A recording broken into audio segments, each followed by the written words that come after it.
సిలువలో క్రీస్తు చూపిన ప్రేమ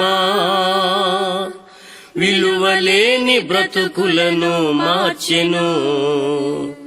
మన కోసమే రక్తమంత కార్చెను. మనకు బదులు తానే మరణముందెను. పరమపురికి ఏకైక మార్గమాయెను. మృత్యుంజయుడు సజీవుడు యేసుక్రీస్తు అందరికీ ప్రభువు. సిలువలో క్రీస్తు చూపిన ప్రేమ విలువలేని బ్రతుకులను మార్చెను. మన కోసమే రక్తమంత కార్చెను. సమాధిలో నుండి తిరిగి లేచెను. పరమపురికి ఏకైక మార్గమాయెను.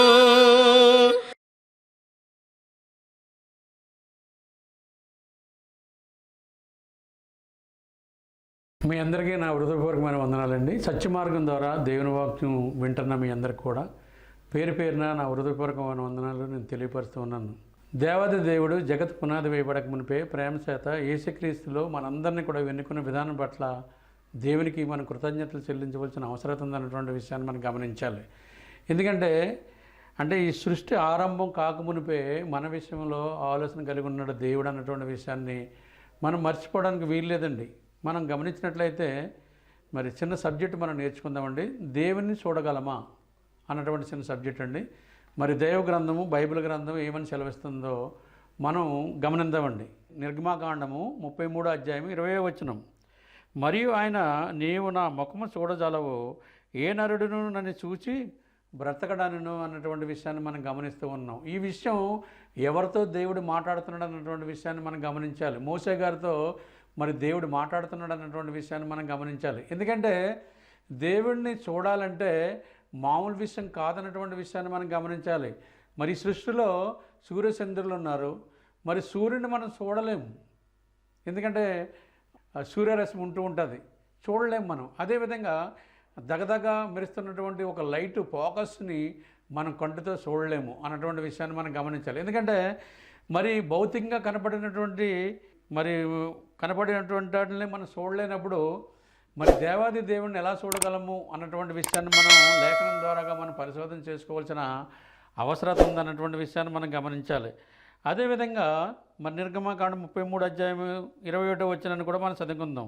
మరియు యెహోవా, ఇదిగో నా సమీపమున ఒక స్థలం ఉన్నది, నీవు ఆ బండ మీద నిలవవలెను అని మోసే గారితో చెప్తున్నట్లుగా మనం గమనిస్తూ ఉన్నాం. మరి 22 చదివినట్లయితే, నా మహిమ నిన్ను దాటి వెళ్ళసుండగా ఆ బండ సందులో నిన్ను ఉంచి నిన్ను దాటి వెళ్ళే వరకు నా చేతితో నిన్ను కప్పెదును అన్నటువంటి విషయాన్ని కూడా మనం గమనిస్తూ ఉన్నాం. 23లో కూడా గమనించినట్లయితే, నేను నా చెయ్యి తీసిన తర్వాత నా వెనక పార్శ్వమున చూసేదో కానీ నా ముఖము నీకు కనబడదని మోసేతో చెప్పను అన్నటువంటి విషయాన్ని మనం గమనిస్తూ ఉన్నాం. అంటే మరి దేవుని యొక్క వెనక పోర్షన్నే చూడగలుగుతున్నటువంటి మోసే, కానీ ముఖాన్ని నువ్వు చూడలేవు అని మరి దేవుడు సెలవిస్తున్నట్లుగా మనం గమనిస్తూ ఉన్నాం. మరి ఎంతో ఆశ కలిగి ఉన్నాడు మోసే గారు దేవుని చూడాలని. మరి దినాల్లో గమనించినట్లయితే క్రైస్తవులంటే మనం ప్రతి ఒక్కరు కూడా ఏమనుకుంటారంటే దేవుని చూద్దాం, దేవునితో మాట్లాడదాం, నాకు దేవుడు కనపడ్డాడు, నాతో మాట్లాడాడు అని అందరూ చెప్తూ ఉంటారు. అంటే భ్రమపడి మాట్లాడుతున్నారు అన్నటువంటి విషయాన్ని మనం గమనించాలి. మరి స్వప్నంలో మరి వాళ్ళు కలగన్నప్పుడు వాళ్ళకి అలా అనిపిస్తుంది అన్నటువంటి విషయాన్ని గమనించాలి తప్ప నిజంగా దేవుని చూడాలంటే మరి మోసే గారు లాంటి వారే చూడలేదు. మరి మనం వంటి వారిని దేవుని ఎలా చూడగలమన్నటువంటి విషయాన్ని మనం గమనించాలి. ప్రతి ఒక్కరు కూడా అనుకుంటారు, నేను చూసేసాను దేవుడిని, నాకు రాత్రి కళ్ళకు వచ్చి మాట్లాడాడు దేవుడు అని చెప్తూ ఉంటారు. కానీ అది ఎంత మట్టుకు కరెక్ట్ అన్నటువంటి విషయాన్ని మనం గమనించాలి. అది కరెక్ట్ కాదని దేవుని వాక్యం సెలవిస్తుంది అన్నటువంటి విషయాన్ని మనం మర్చిపోవడానికి వీలేదండి. అది కరెక్ట్ కాదు, దేవుణ్ణి మనం చూడలేము. అపోస్తుల కార్యములలో మనం వెళ్దామండి. అపోస్తుల కార్యం 9వ అధ్యాయంలోనికి మనం వెళ్దాము. 9వ అధ్యాయము 1 నుండి 9 వరకు మనం చదువుకుందాం. సౌలు ఇంకను ప్రభు యొక్క శిశువులను బెదిరించుటయు హత్య చేయుటయు మరి తనకు ప్రాణాధారమైనట్టు ప్రధాన యాజకుని యొద్దకు వెళ్ళి, ఈ మార్గమందు పురుషులైనను స్త్రీలైనను కనుగొన్న ఎడల వారిని బంధించి యెరూషలేమునకు తీసుకుని వచ్చుటకు దమస్కాలోని సమాజ మందిరంలోనికి పత్రికలిమ్మని అడిగను. అదేవిధంగా 3వ వచనంలో మనం గమనించినట్లయితే, అతడు ప్రయాణం చేయొచ్చు దమస్కా దగ్గరకు వచ్చి నప్పుడు అకస్మాత్తుగా ఆకాశం నుండి ఒక వెలుగు అతని చుట్టూ ప్రకాశించను. 4వ వచనం, అప్పుడు అతడు నేల మీద పడి, సౌలా సౌలా, నీవేళ నన్ను హింసించున్నావని అతనితో ఒక స్వరము పలుకుట వినెను అన్నటువంటి విషయాన్ని మనం గమనిస్తూ ఉన్నాం. మరి సౌలునికి ప్రశ్నించినట్లుగా, సౌలుతో మాట్లాడుతున్నట్లుగా మనం గమనిస్తున్నాం. సౌలా సౌలా, నీవేళ నన్ను హింసిస్తున్నావని అతనితో ఒక స్వరము పలుకుట వినెను. 5వ వచనం, ప్రభువా నీవెవరమని అడగగా ఆయన, నేను నీవు హింసిస్తున్న యేసును అని చెప్పినట్లుగా మనం గమనిస్తూ ఉన్నాం. అంటే అక్కడ సంభాషణ మరి సౌలుకి అదేవిధంగా యేసుక్రీస్తు వారికి సంభాషణ జరుగుతుందన్నటువంటి విషయాన్ని మనం గమనించాలి. అంటే ఏం చేస్తున్నాడు, క్రైస్తవులైన వారిని ఇష్టానుసారంగా మరి సౌలు మరి ఇబ్బందులు పెడుతున్నాడు అన్నటువంటి విషయాన్ని మనం గమనించాలి. స్త్రీలను కానీ పురుషులను కానీ మరి ఏం చేస్తున్నాడంటే బంధించి యెరూషలేమును తీసుకుని వచ్చుటకు దమస్కాలో సమాజ మందిరము వారికి పత్రికలు ఇమ్మని అడిగిన అన్నటువంటి విషయాన్ని మనం గమనిస్తూ ఉన్నాం. అంటే స్త్రీల్ని పురుషుల్ని క్రైస్తవులు హింసిస్తూ ఉన్నాడు సౌలు. ఈ విషయాన్ని మర్చిపోకూడదని మనం ప్రతి ఒక్కరం కూడా గమనించాలి. అదే 6వ వచనంలో మనం గమనించినట్లయితే 5వ వచనంలో, ప్రభువా నువ్వెవరమని అడగగా ఆయన, నేను నీవు హింసిస్తున్న యేసును అని ప్రభుని క్రీస్తు వారు అన్నట్లుగా మనం గమనిస్తున్నాం. అంటే యేసుక్రీస్తు వారిని హింసిస్తున్నాడా సౌలు? అంటే ఏంటంటే క్రైస్తవుని హింసించినట్లయితే యేసుప్రభు వారిని హింసించినట్లు అన్నట్లుగా ఇక్కడ మరి మనకు అర్థమవుతుంది అన్నటువంటి విషయాన్ని మనం గమనించాలి. అది ప్రభువారు మాట్లాడుతున్నట్లుగా మనం గమనిస్తూ ఉన్నాం. 6వ వచనం మనం గమనించినట్లయితే, లేచి పట్టణంలోకి వెళ్ళము, అక్కడ నీవు ఏమి చేయవలనో అది నీకు తెలియబడినని చెప్పను అని అన్నటువంటి విషయాన్ని మనం గమనిస్తూ ఉన్నాం. ప్రభుని క్రీస్తు వారు సౌలుతో మాట్లాడుతున్న, నువ్వు లేచి పట్టణంలోకి వెళ్ళు అని చెప్తున్నట్లుగా మనం గమనిస్తూ ఉన్నాం.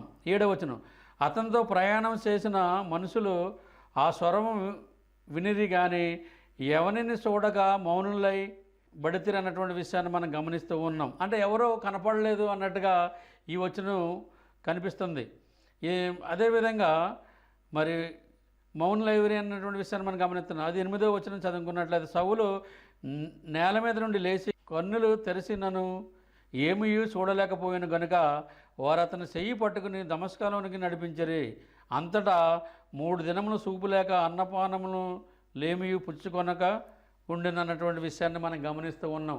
అంటే చూపు అంటే కళ్ళు కనపడకుండా అయిపోయింది, మసక మారిపోయింది. ఎవరొకరు చెయ్యి పట్టుకుని తీసుకుని వెళ్తే కానీ త్రోవ తెలియని పరిస్థితి సౌలుకి ఏర్పడ్డదన్నటువంటి విషయాన్ని మనం గమనించాలి. అదేవిధంగా 9, 10వ వచనంలో మనం గమనించినట్లయితే, దమస్కాలో అననీయ అని ఒక శిష్యుడుండెను. ప్రభు దర్శనమందు అననీయ అని అతన్ని పిలవగా అతడు, ప్రభువా ఇదిగో నేనున్నానన్ను. అందుకు ప్రభు నీవు లేచి తిన్నని దనబడిన వీధికి వెళ్ళము, యూదా అను వారి ఇంట తార్సువాడైన సౌలు అను వాని కొరకు విచారించము అని చెప్పినట్లుగా మనం గమనిస్తూ ఉన్నాం. అంటే తార్సువాడైనటువంటి సౌలు గురించి విచారించమని చెప్తున్నట్లుగా మనం గమనిస్తూ ఉన్నాం. విచారించము, ఇదిగో అతడు ప్రార్థన చేయుచున్నాడు అన్నటువంటి విషయాన్ని మనం గమనిస్తున్నాం. 12లో మనం గమనించినట్లయితే, అతడు అననీయ అని ఒక మనుషుడు లోపలికి వచ్చి తాను దృష్టి పొందినట్లు తల మీద చేతులుంచుట చూచి ఉన్నాడని చెప్పను అన్నటువంటి విషయాన్ని మనం గమనిస్తూ ఉన్నాం. మరి అదేవిధంగా 13వ వచనం చదువుకున్నట్లయితే, అందుకు అననీయ, ప్రభువా ఈ మనుషుడు యెరూషలేములో నీ పరిశుద్ధులను ఎంతో కీడు చేయుచున్నాడని అతని గూర్చి అనేకులు వలన వింటినని చెప్పినట్లుగా మనం గమనిస్తూ ఉన్నాం. అననీయ ఏం చెప్తున్నాడంటే, ముందు సౌలు ఎలాంటి భయంకరమైన పరిస్థితులు చేశాడో క్రైస్తవుల్ని ఈ విషయాన్ని తెలియపరుస్తూ ఉన్నాడు. మరి అలాంటి పరిస్థితులు నేను విన్నానని తెలియపరుస్తూ ఉన్నట్లుగా మనం గమనిస్తూ ఉన్నాం. 14 గమనిద్దామండి. అదేవిధంగా, ఇక్కడను నీ నామాన్ని బట్టి ప్రార్థన చేయి వారందరినీ బంధించుటకు అతడు యాజకుల వలన అధికారం పొంది ఉన్నాడని ఉత్తరమిచ్చును. 15వ వచనం, అందుకు ప్రభు నీవు వెళ్ళుము, అన్ని జనుల ఎదుటను రాజుల ఎదుటను ఇశ్రాయేలుల ఎదుటను నా నామము భరించుటకు ఇతడిని నేను ఏర్పరచుకొనిన సాధనమై ఉన్నాడు అన్నటువంటి విషయాన్ని మనం గమనిస్తూ ఉన్నాం. మరి ఈ దినాల్లో మనం గమనించినట్లయితే క్రైస్తవులకి పట్టలేదు. మరి క్రైస్తవుల మీద అపనిందలు వేస్తూ ఉన్నారు. అదే దినాన్ని మరి అననీయ మరి సౌలు విషయంలో తెలిసిన దానిని బట్టే మాట్లాడాడు. అక్కడ ఇలా చేస్తున్నాడని చెప్పినట్లుగా మనం గమనిస్తూ ఉన్నాం. 15వ వచనం చదువుకుందామండి. అందుకు ప్రభువుని వెళ్ళి అన్ని జనుల ఎదుటను రాజుల ఎదుటను ఇశ్రాయేలు ఎదుటను నా నామం భరించుటకు ఇతడిని నేను ఏర్పాటు చేసుకున్న సాధనమే అన్నాడు అన్నటువంటి విషయాన్ని మనం గమనిస్తున్నాం. 16వ వచనంలో మనం గమనించినట్లయితే ఇతడు నా నామం కొరకు ఎన్ని శ్రమను అనుభవించవలనో నేను ఇతనికి చూపుతునని అతనితో చెప్పాను. అంటే ప్రభువుని క్రీస్తు వరకు ఆలోచన కలిగి ఉన్నాడు. మరి సౌలుని ఏర్పాటు చేసుకున్నాడు. నా నామను బట్టి ఎన్ని శ్రమలు అనుభవిస్తాడో ఆ విషయాన్ని నేను తెలియపరుస్తానని చెప్పినట్లుగా మనం గమనిస్తూ ఉన్నాం. 17వ వచనాన్ని మనం చదువుకుందాం. అననీయ వెళ్ళి ఆ ఇంట ప్రవేశించి అతని మీద చేతుల నుంచి సౌల సహోదరుడా, వచ్చిన మార్గంలో నీకు కనబడిన ప్రభువైన యేసు నీవు దృష్టి పొంది పరిశుద్ధాత్మతో నింపబడినట్లు నన్ను పంపి ఉన్నాడని చెప్పాను అన్నటువంటి విషయాన్ని మనం గమనిస్తున్నాం. 18లో చదివినట్లయితే అప్పుడే అతని కన్నుల నుండి పొరల వంటివి రాలగా దృష్టి కలిగి లేచి బాప్తిసం పొందెను. ఆ తర్వాత ఆహారం పుచ్చుకొని బలపడినటువంటి విషయాన్ని మనం గమనిస్తూ ఉన్నాం. అంటే మరి దేవాది దేవుడు మరి యొక్క ఆలోచన ఏ విధంగా ఉన్నదన్నటువంటి విషయాన్ని మనం గమనించాలి. ఎందుకంటే మరి అననీయానికి ఒక పని అప్పచెప్పినట్లుగా ప్రభువారు మనం గమనిస్తున్నాం. మరి సౌలు మరి ఏ విధంగా ప్రవర్తించాడు అన్నటువంటి విషయాన్ని కూడా మనం గమనించాం. మరి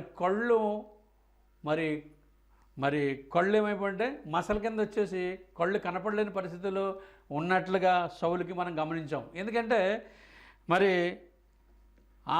అటువంటి కాంతినే చూడలేకపోయాడు ఆయన అన్నటువంటి విషయాన్ని మనం గమనించాలి. కళ్ళు పొరలు రాలిన తర్వాత తెరిచి చూసి మరి బాప్తిసం పొందినట్లుగా మనం గమనిస్తూ ఉన్నాం. అదేవిధంగా మరి దేవుని చూడాలి అంటే ఎంత మరి ఎటువంటి విషయం అన్నటువంటి విషయాన్ని మనం ప్రతి ఒక్కరం కూడా గమనించాలి. యోహాను సువార్త 1వ అధ్యాయం 1:18, ఎవడను ఎప్పుడైనాను దేవుని చూడలేదు, తండ్రి రొమ్ముననున్న అద్వితీయ కుమారుడే ఆయన్ని బయలుపరిచిన అన్నటువంటి విషయాన్ని మనం గమనిస్తూ ఉన్నాం. అంటే ఎప్పుడూనూ ఎవడనూ దేవుని చూడలేదు అన్నటువంటి విషయాన్ని మనం గమనిస్తున్నాం. తండ్రి రొమ్మునున్న అద్వితీయ కుమారుడు ఆయన్ను బయలుపరిచిన ప్రభువుని క్రీస్తు వారే తండ్రిని దేవుని గురించి తెలియపరచాలన్నటువంటి విషయాన్ని మనం గమనించాలి. ఆయనే బయలుపరుతాడంటండి ఆయన గురించి అన్నటువంటి విషయాన్ని మనం గమనించాలి. అందుకనే ఎవడను ఎప్పుడైనా దేవుని చూడలేదు, తండ్రి రొమ్మునున్న అద్వితీయ కుమారుడే ఆయనను బయలుపరచను. పుట్టినోట్లో మనం గమనించినట్లయితే జగతేక కుమారుడు అని వ్రాయబడ్డదన్నటువంటి విషయాన్ని మనం గమనిస్తూ ఉన్నాం. ఎందుకంటే దేవుడు మరి గొప్ప దేవుడై ఉన్నాడన్నటువంటి విషయాన్ని మనం మర్చిపోవడానికి వీల్లేదు. దేవుని మనం చూడలేము. మోసే అందుకే వెనక భాగం చూసినట్లుగా మనం గమనిస్తూ ఉన్నాం. అందుకని దేవుని చూడాలా అన్నటువంటి ఆశ ప్రతి ఒక్కరికి కలుగుతుంది.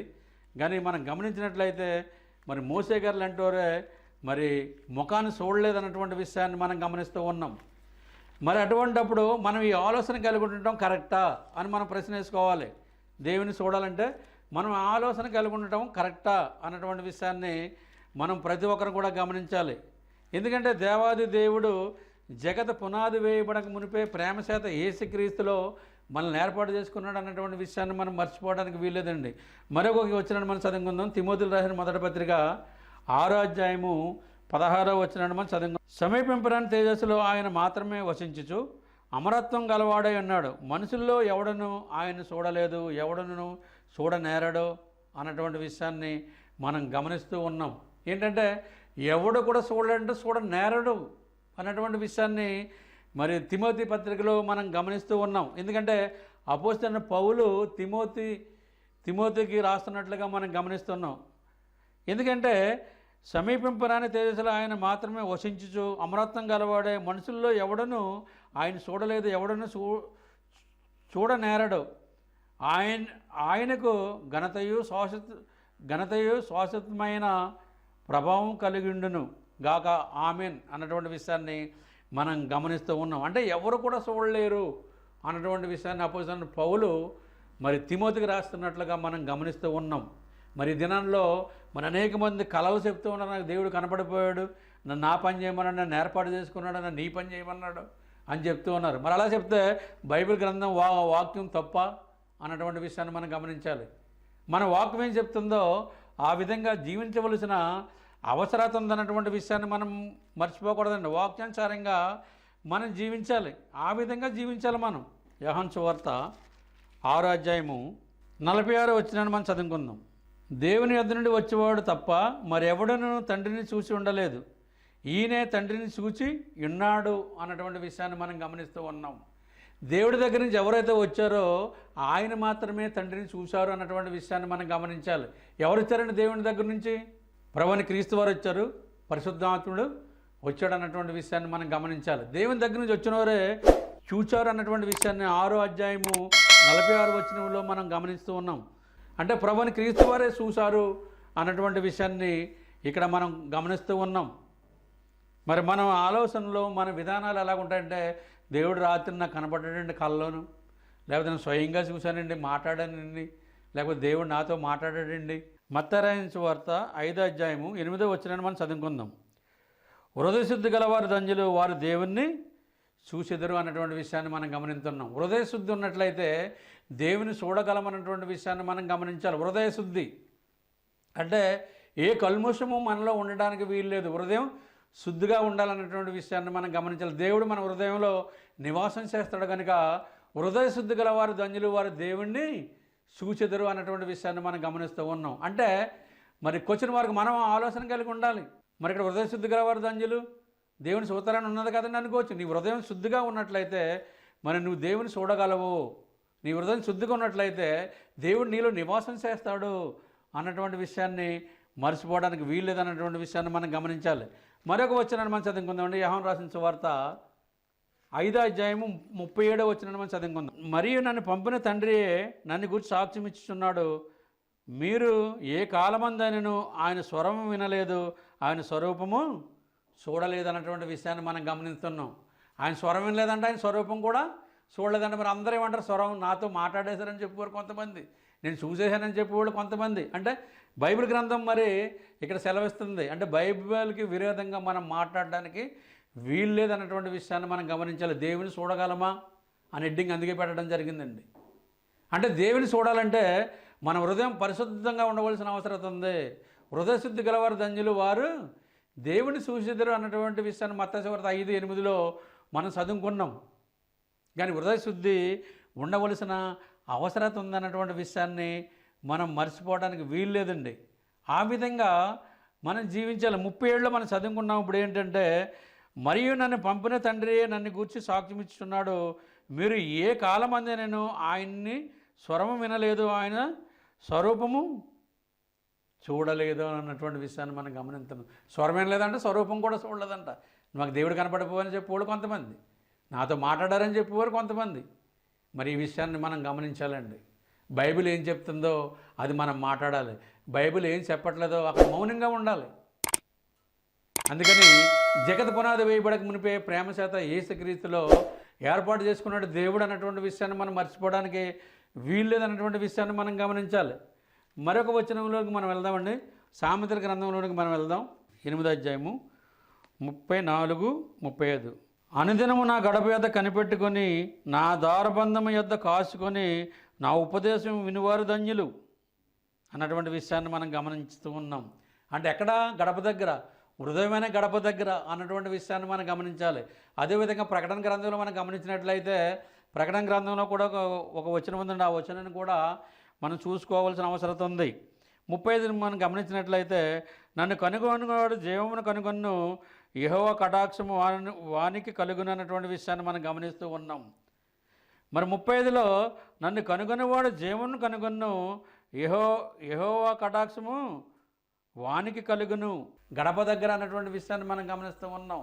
అంటే మనం హృదయాన్ని శుద్ధి చేసుకున్నట్లయితే దేవుడు మనలోనికి వచ్చి నివాసం చేస్తాడన్నటువంటి విషయాన్ని మనం మర్చిపోవడానికి వీలు లేదు. ఆ విధంగా మనం జీవించవలసిన బద్దులమై ఉన్నామన్నటువంటి విషయాన్ని మనం గమనించాలి. ఆ విధంగా జీవించాలండి. మన ఇష్టానుసారంగా మనం జీవించడానికి వీలు లేదు. మరి దేవుని చూడగలమా? మోసే లాంటి వారే చూడలేకపోరు. వెనక భాగాన్ని మోసే గారు చూసినట్లుగా మనం గమనిస్తూ ఉన్నాం. నా ముఖాన్ని నువ్వు చూడలేవు మోసే అని దేవుడు అన్నట్లుగా మనం గమనిస్తూ ఉన్నాం. యోబు గ్రంథము 8వ అధ్యాయము 20వ వచనం, ఆలోచించము, దేవుడు యథార్థవంతులను త్రోసివేయడు, ఆయన దుష్కారం చేయవారిని నిలబెట్టడన్నటువంటి విషయాన్ని మనం గమనిస్తున్నాం. ఎందుకంటే ఆలోచించము, దేవుడు యథార్థవంతులను త్రోసివేయడు అన్నటువంటి విషయాన్ని మనం గమనిస్తూ ఉన్నాం. మనం యథార్థంగా జీవిస్తున్నామా? మనల్ని దేవుడు త్రోసివేయడు అన్నటువంటి విషయాన్ని మనం గమనిస్తున్నాం. అదేవిధంగా మనం గమనించినట్లయితే ఆయన దుష్కారం చేయవారిని నిలబెట్టడు. మనం ఏం చేస్తాం? ఎదటి సహోదరుడి మీద మనం నెగిటివ్గా మాట్లాడుతూ ఉంటాం. కానీ ప్రతిదీ కూడా మనం దేవునికి అప్పచెప్పాలి. ప్రతిదీ కూడా మనం ప్రార్థన చేయాలి ఎదటి సహోదరుని గురించి. కనిపించి సహోదరుని ప్రేమింపని వాడు కనపడని దేవుని ఎలా ప్రేమింపగలడు అన్నటువంటి విషయాన్ని యోహాను పత్రికలో మనం గమనిస్తూ ఉన్నాం. అందుకని దేవుడే అది పెట్టాడు మనకి. ఎదటి సహోదరుని మనం ప్రేమించినట్లయితే మనం దేవుని ప్రేమించినట్లు అన్నటువంటి విషయాన్ని మనం ప్రతి ఒక్కరం కూడా గమనించాలి. యోబు గ్రంథము 8వ అధ్యాయము 5-6 వచనాలు మనం చదువుకుందామండి. నువ్వు జాగ్రత్తగా దేవుణ్ణి వెతికిన ఎడల, సర్వశక్తుడకు దేవుని బతిమాలనుకున్న ఎడల, నీవు పవిత్రుడవై యథార్థవంతుడైన ఎడల, నిశ్చయంగా ఆయన నీ మీద శ్రద్ధ నిలిపి అన్నటువంటి విషయాన్ని మనం గమనిస్తున్నాం. నీ నీతికి తగినట్లుగా నీ నివాస స్థలమును వర్ధిల్లా చేయును అన్నటువంటి విషయాన్ని మనం గమనిస్తూ ఉన్నాం. అంటే మన నీతి తగినట్లుగా మరి మన నివాస స్థలాన్ని వర్ధిల్లా చేస్తాడు దేవుడు అన్నటువంటి విషయాన్ని మనం గమనిస్తూ ఉన్నాం. 7వ వచనంలో మనం గమనించినట్లయితే, అప్పుడు నీ స్థితి మొదట కొద్దిగా నుండి నేను తుదకు మహా అభివృద్ధి పొందేదువు అన్నటువంటి విషయాన్ని మనం గమనిస్తున్నాం. మన స్థితి కొద్దిగా ఉన్నా సరే మహా అభివృద్ధి చెందుతాం అంటే దేంట్లో చెందుతాం? ధనంలోనా, ఐశ్వర్యంలోనా, దేంట్లోనూ అన్నటువంటి విషయాన్ని మనం గమనించాలి. అంటే వివేకం కలిగి మనం జీవించాలి. ఆయన భయభక్తులు కలిగి మనం జీవించాలి. దేవుడు యథార్థవంతులను త్రోసివేయడు అంటండి, దుష్కారం చేయవారిని నిలబెట్టడు అన్నటువంటి విషయాన్ని మనం గమనిస్తున్నాం. మనం ఏం చేస్తాం? అంతవరకు టైం ముందే చెప్పేస్తుంటాం మనం, ఆ సహోదరుడిలాగా ఈ సహోదరిలాగా అని మనం ఓర్చుకోలేని స్థితిలో మనం మాట్లాడుతూ ఉంటాం. కానీ ప్రతిదీ కూడా దేవునికి అప్పచెప్పవలసిన బద్దులమై ఉన్నాము అన్నటువంటి విషయాన్ని మనం గమనించాలి. దేవుని చూడగలమా అన్నటువంటి వాక్యాన్ని మనం ఇప్పుడు బోధించుకుంటూ ఉన్నాం. అదేవిధంగా మనం గమనించినట్లయితే యోబు గ్రంథము 12వ అధ్యాయం 10వ వచనాన్ని కూడా మనం చదువుకుందామండి. జీవరాశులు ఉన్న ప్రాణమును, మనుషులందరూ ఆత్మలను ఆయన వశమునున్నవి కదా. చూడండి, మనం గమనించినట్లయితే మనం ఏమనుకుంటున్నామో ప్రతి ఒక్కరు కూడా ఆలోచన కలిగి ఉండవలసిన అవసరం ఉంది. జీవరాశుల ప్రాణమును, మనుషులందరూ ఆత్మలను ఆయన వశమున నున్నవి కదా అన్నటువంటి విషయాన్ని మనం గమనిస్తూ ఉన్నాం. అంటే మనం తప్పించుకోలేమన్నటువంటి విషయాన్ని మనం గమనించాలి. జీవరాశులు, తర్వాత మనుషులందరూ ఆత్మలను ఆయన వశమున ఉన్నట్లుగా మనం గమనిస్తూ ఉన్నాం. అందుకని మనం భయభక్తులు కలిగి జీవించవలసిన అవసరం ఉందన్నటువంటి విషయాన్ని మనం మర్చిపోవడానికి వీల్లేదండి. మరొక వచనం చదువుకుందామండి. యోబు గ్రంథము 20వ అధ్యాయము 4-5 వచనాలు మనం చదువుకుందాం. దుష్టులకు విజయము కొద్ది కాలమే ఉండెను, భక్తిహీనులకు సంతోషము ఒక నిమిషం మాత్రమే ఉండెను. ఆది నుండి నరులు భూమి మీద నుంచబడిన కాలము మొదలుకొని ఇలాగ జరుగుతున్నదని నీకు తెలియదా అన్నటువంటి విషయాన్ని మనం గమనిస్తూ ఉన్నాం. మన ఎంచోపు ఎదటోళ్ళని చూసే మనం ఓర్చుకోవాలనే స్థితిలో ఉంటూ ఉంటాం. అలా ఉండడానికి వీల్లేదు. ఎవరైనా మంచిగా వాక్యం చెప్తే వాళ్ళని అభినందించాలి మనం. ఎవరైనా దేవుని మాటలు బాగా బోధిస్తుంటే వాళ్ళని అభినందించాలి. అలాంటి వారిని మరొకసారి పిలుచుకొని వారి చేత వాక్యం చెప్పించుకోవాలి. దేవుడు ఏర్పాటు చేసింది అది అన్నటువంటి విషయాన్ని మనం గమనించాలి. అంతేగాని నాకంటే బాగా చెప్తున్నాడని భిన్నాభిప్రాయం కలిగి ఉండడానికి వీల్లేదు. దేవుడు ఏర్పాటు చేసుకున్నాడు ఆ సమయాన్ని, ఆ పనిని అతను ముగించడానికి సహాయం చేయవలసిన బద్దులమై ఉన్నామన్నటువంటి విషయాన్ని మనం గమనించాలి. యోబు గ్రంథము 28వ అధ్యాయము 25వ వచనాన్ని మనం చదువుకుందాం. గాలికి ఇంత బరువు ఉండవలనని ఆయన నియమించినప్పుడు ప్రమాణం బట్టి జలములకు కూడా ఇంత కొలతాయని ఆయన వాటిని కొలిచి చూసినప్పుడు అనేటువంటి విషయాన్ని మనం గమనిస్తూ ఉన్నాం. అంటే దేని తగ్గట్టుగా దాన్ని బరువు గురించి మాట్లాడుతున్నట్లుగా మనం గమనిస్తూ ఉన్నాం. అందుకని ప్రతిదీ కూడా ఒక లెక్క ఉన్నది అన్నటువంటి విషయాన్ని మనం మర్చిపోవడానికి వీల్లేదన్నటువంటి విషయాన్ని కూడా మనం గమనించాలి. ఎందుకంటే దేవుడు సమస్తాన్ని తయారు చేసినప్పుడు సముద్రానికి కూడా ఏం చెప్పాడంటే ఒక సరిహద్దుని నిర్మించాడు. అందుకని సముద్రం అక్కడ దాకా వచ్చి సముద్రం ఏం చేద్ది, ఆగిపోతూ ఉంటుంది. ఎక్కడ దాకా రావాలి అక్కడ దాకా వచ్చి సముద్రం ఆగిపోతుంది. దేవుడు నియమించాడు ఆ నియమాన్ని, ఆ నియమం ప్రకారంగా సముద్రం లోబడుతుంది అన్నటువంటి విషయాన్ని మనం గమనించాలి. అందుకని మనం గమనించినట్లయితే దేవుణ్ణి చూడగలమా, ఎవరు చూడలేమన్నటువంటి విషయాన్ని వాక్యం ద్వారాగా మనం గమనిస్తూ ఉన్నాం. యెషయా గ్రంథము 40వ అధ్యాయంలోనికి మనం వెళ్దామండి. 40వ అధ్యాయము 12వ వచనాన్ని మనం చదువుకుందాం. తన పుడిసిడిలో జలములను కొలిసిన వాడెవడో, జానతో ఆకాశములను కొలిసి చూసిన వాడెవడో, భూమిలోని మన్ను కొలపాత్రలో ఉంచిన వాడెవడో, త్రాసులో పర్వతములను చూసిన వాడెవడో, తూనికి చేత కొండలను చూసిన వాడెవడో అన్నటువంటి విషయాన్ని మనం గమనిస్తూ ఉన్నాం. చూడండి, మన దేవుడు ఎలాంటి పని చేస్తున్నాడు అన్నటువంటి విషయాన్ని ఇక్కడ తెలియపరుస్తున్నట్లుగా మనం గమనిస్తూ ఉన్నాం. అందుకని దేవుణ్ణి మనం చూడలేము. అద్వితీయ కుమారుడే ఆయన బయలుపరిచినంటే, అందుకే ఫిలిప్పితో అంటాడు ఆయన, నన్ను చూసిన వాడు నా తండ్రిని చూస్తున్నాడు, నా తండ్రికి నాలో ఉన్నాయని మీరు ఎరగరా అన్నటువంటి విషయాన్ని మనం గమనిస్తూ ఉన్నాం. ఎందుకంటే ఫిలిప్పితో అంటున్నాడు ఆ మాటని.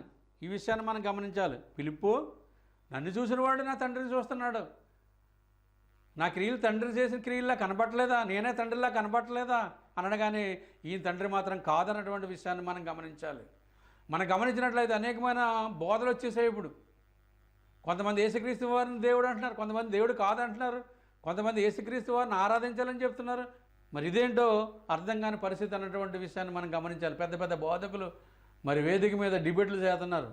యేసుక్రీస్తు వారిని పూజించాలి, యేసుక్రీస్తు వారిని ఆరాధించాలి.